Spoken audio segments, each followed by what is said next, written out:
If you're an expert speaking to a lay audience, getting them to understand and adopt your big idea can be really difficult. But Dan Pink is a speaker who makes this look easy. How? Let's find out.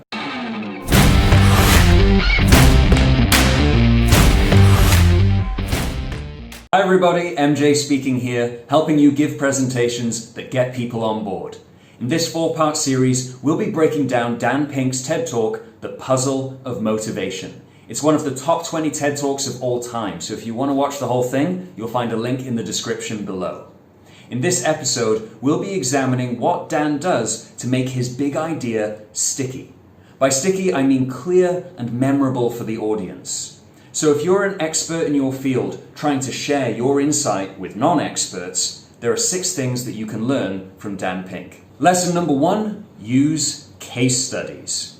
Case studies are a great way of supporting the points that you're making with scientific studies or even real-world examples. And Dan uses a mix of both, starting with the candle problem. Take a look at this. This is called the candle problem. Some of you might have seen this before. It's created in 1945 by a psychologist named Carl Duncker. Carl Duncker has created this experiment that's used in a whole variety of experiments in behavioral science. And here's how it works. Suppose I'm the experimenter. I bring you into a room. I give you a candle, some thumbtacks, and some matches. And I say to you, your job is to attach the candle to the wall so the wax doesn't drip onto the table. Now, what would you do? Many people begin trying to thumbtack the candle to the wall. Doesn't work. Some people, and I saw somebody kind of make the motion over here, some people have a great idea where they light the match, melt the side of the candle, try to adhere it to the wall. It's an awesome idea, doesn't work. And eventually, after 5 or 10 minutes, most people figure out the solution, which you can see here. The candle problem is the first case study that Dan Pink uses, and it actually frames the entire talk. Now, this is a case study from science, but he also uses real-world business examples. Done famously at Google, where engineers can spend 20% of their time working on anything they want. They have autonomy over their time, their task, their team, their technique. Okay, radical amounts of autonomy. And at Google, as many of you know, about half of the new products in a typical year are birthed during that 20% time. And the final real-world example that Dan Pink uses to drive his point home is the battle between Encarta and Wikipedia. In the mid-1990s, Microsoft started an encyclopedia called Encarta. They had deployed all the right incentives. They paid professionals to write and edit thousands of articles. Well-compensated managers oversaw the whole thing to make sure it came in on budget and on time. A few years later, another encyclopedia got started. Different model, right? Do it for fun. No one gets paid a cent or a euro or a yen. Do it because you like to do it. Now, if you had, just 10 years ago, if you had gone to an economist anywhere and said, hey, I got these 2 different models for creating an encyclopedia. If they went head to head, who would win? 10 years ago, you could not have found a single sober economist anywhere on planet Earth who would have predicted the Wikipedia model. Lesson number 2 is embrace the power of contrast. Contrast makes things clearer. We love to think in terms of up, down, left, right, on, off. When you have the opposite, it gives that extra definition to what you're trying to explain. So look how he does that by pitting Encarta against Wikipedia. This is the Ali Frazier of motivation, right? This is the thriller in Manila, all right? Intrinsic motivators versus extrinsic motivators. Autonomy, mastery, and purpose versus carrots and sticks. And who wins? Intrinsic motivation, autonomy, mastery, and purpose in a knockout. And notice how he also uses contrast to distinguish between different kinds of tasks. 20th century tasks and 21st century tasks. And by understanding the differences between the two, we can see how to apply the different kinds of motivation. Extrinsic motivators around carrots and sticks. That's actually fine for many kinds of 20th century tasks. But for 21st century tasks, that mechanistic reward and punishment approach doesn't work, often doesn't work, and often does harm. Lesson number 3 is give the audience something unexpected. Violate their predictions, because when you do, they will sit up and take notice. Look at how he does that when he gives the result of the candle problem. How much faster did this group solve the problem?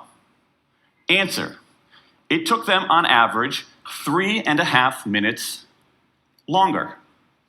3.5 minutes longer. Now, this makes no sense, right? I mean, I'm an American. I believe in free markets. That's not how it's supposed to work, right? If you want people to perform better, you reward them, right?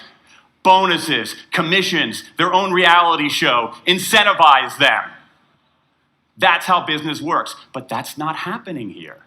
You've got an incentive designed to sharpen thinking and accelerate creativity, and it does just the opposite. Not only does he deliver an unexpected result, but he also amps it up. He builds the significance by sharing his own reaction to this surprise finding. And the fourth lesson that we can take from Dan's talk is that he uses the candle problem as an example of the kinds of problems that we all have to solve in our working lives. And it actually becomes what I call a recurring metaphor through his talk. Think about your own work. Think about your own work. Are the problems that you face, or even the problems we've been talking about here, are those kinds of problems, do they have a clear set of rules and a single solution?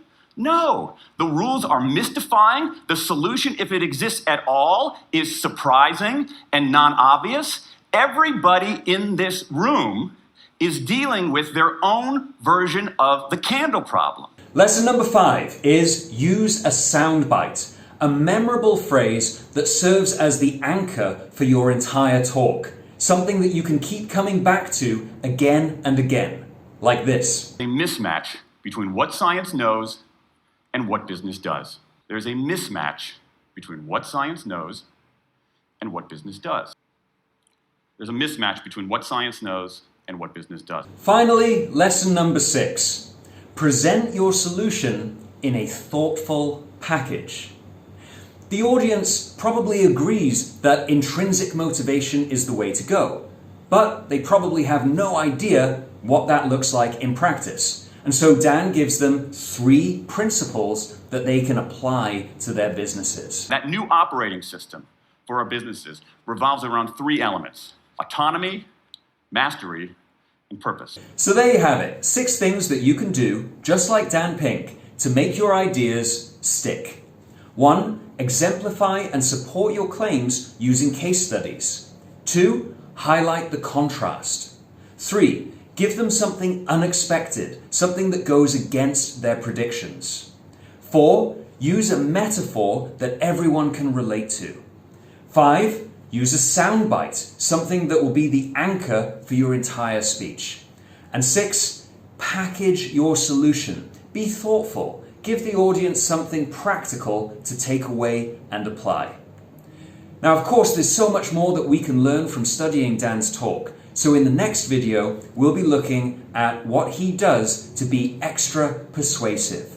So if you want to watch that video and more speech breakdowns just like this, make sure that you press all the buttons down there, and I'll see you in the next one. Take care.